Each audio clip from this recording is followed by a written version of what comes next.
Is the wedding industry dying? Welcome to You Asked, our short form podcast where we answer your questions. My name is John Bunn and I'm with How to Film Weddings, and this is our shorter episode of the week. I'm really digging these. I'm hoping you are too. Been getting lots of feedback saying you like these shorter 5 to 10, 12-minute episodes where I just take one of your questions, I dive in, and we get out of here. We get better. It's a little thing you can listen to on a wedding day or on the way to a wedding or on the way to the gym or something. So if you like these, please shoot us a DM over on Instagram. Make sure that you let us know that you like these and we'll keep doing them for you. Today's question comes from Juliet Wynn. She asks, is the wedding industry dying? Whew. What a question. We are at the end of an election cycle in the United States. We've seen all kinds of inflation. We've seen all kinds of uncertainty. And ever since that big pandemic happened, things have been a little bit different. We had way more weddings in 21 and 22. It started to cool way down in 23, and crap seemed to hit the fan in 2024 for a lot of us. But things seem to be looking up in 2025.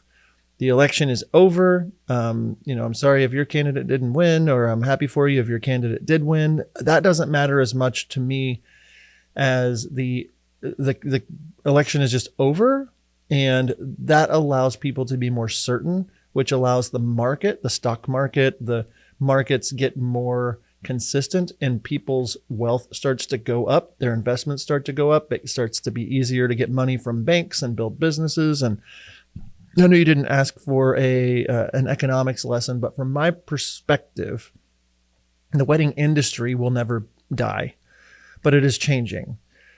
And especially, this is a wedding video podcast. I'm going to answer this, like, the question is the wedding industry dying? But I'm also going to answer this as like, is the wedding video industry dying?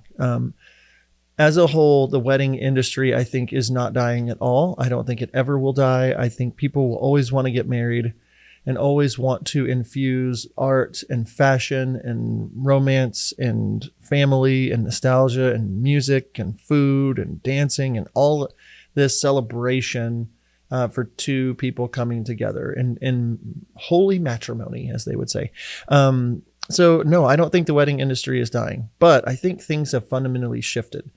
And I like to analyze things, as you know, and I look at weddings in different categories. You've got like weddings that are luxury weddings that are different than like the wedding industry in my mind. There's like this small subset that's the luxury industry. And if you're in that, the question is a little bit different to me than if you're trying to do nice weddings. You're trying to do expensive weddings, but you're not trying to go film a wedding for one of the Los Angeles Lakers or one of the Dallas Cowboys or a celebrity or billionaires or, and there's nothing wrong with that, but that industry is not dying either. But I'll answer this like the wedding video or the wedding industry itself. To me, I think it's fundamentally shifted. Money in the last few years in the States, whether you like it or not, people are seeing the price of eggs. People are seeing the price of groceries. And whether you believe there's inflation or not inflation, I think people in general believe that things are tougher and more expensive, and they see the prices for things. And so, you look at the real estate industry or the automobile industry, like it was crazy right after COVID, and it's really cooled off. And so why does that matter to us? If people are uncertain about markets, they're not as loose with their dollars. They're like, you know what, maybe we can cut 50 grand off the budget for the wedding and still have something intimate. So a lot of people are just hyper aware of their money right now.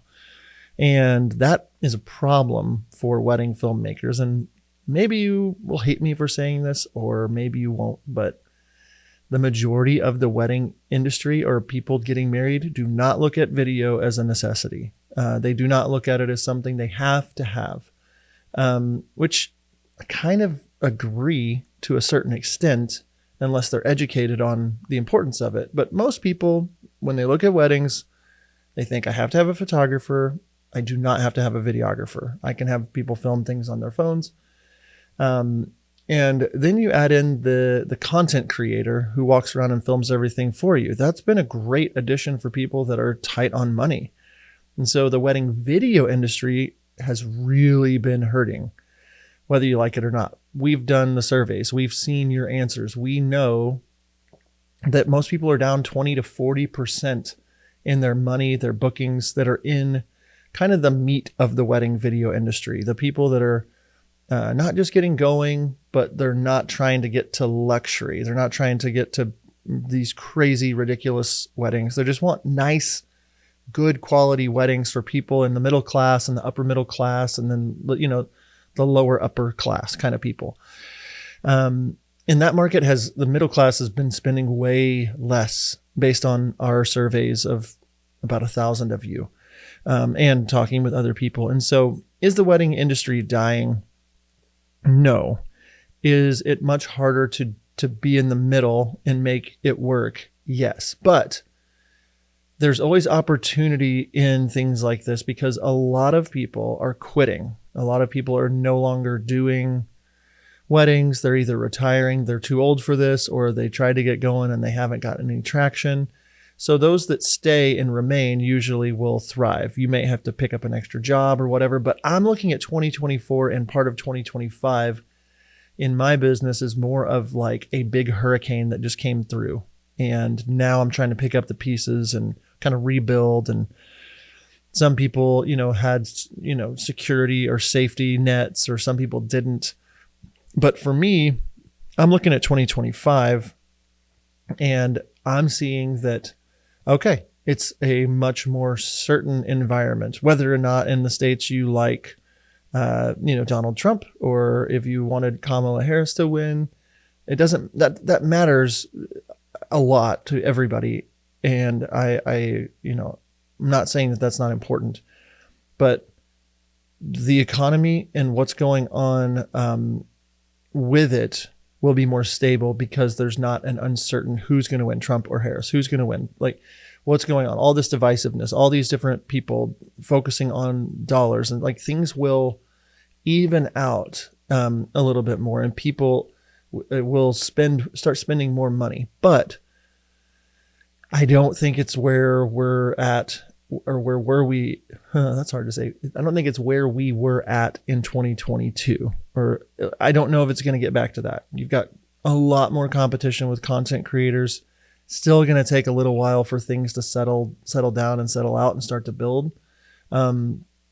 So it might be a bumpy ride, but I do not think it's dead. I do think things have changed. And I do think that if you took the pandemic away, the election away, if you look, the millennials like me wanted certain types of wedding videos, and then Gen Z wanted certain type of curated wedding videos. And, it's like Gen Alpha coming up. You got all these people that have seen these perfectly curated feeds and these incredible wedding films and stuff. And they're like, I want something more real and more natural and less produced or whatever.